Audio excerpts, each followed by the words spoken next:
ზუგდიდში წმინდა მოციქულთა თავთა პეტრესა და პავლეს სახელობის ტაძრის ისტორია ზუგდიდისა და ცაიშის მიტროპოლიტ გერასიმეს ლოცვა-კურთხევით დაიწყო, ხოლო ტაძრის აღმშენებლობა ქტიტორების, თენგიზ, ალექსანდრე და ვახტანგ ხარებავების თავდადებით განხორციელდა. 2021 წლის 13 ნოემბერს ტაძრის კურთხევის დღიდან აქ ყოველდღიურად გრძელდება სულიერი და საზოგადოებრივი მსახურება.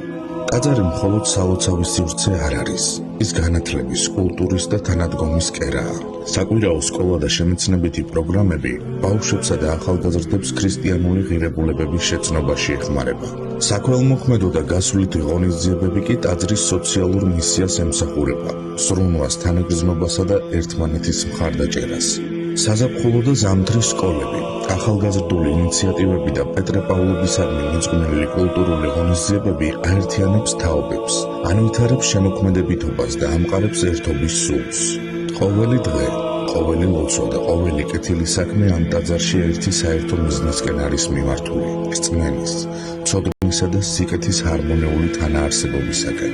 როგორც წმინდა პავლე მოციქული გვასწავლის, სიკეთის კეთებაში არ მოვიღალოთ, რამე თუ თავის დროზე მოვიმგეთ, თუ არ მოუდუნდეთ. ეს გზა არის, რომელსაც წმინდა მოციქულთა თავთა პეტრესა და პავლეს სახელობის ტაძარი ერთგულად მიხვება ღვთის სადიდებლად და ადამიანის საკეთილდღეოდ.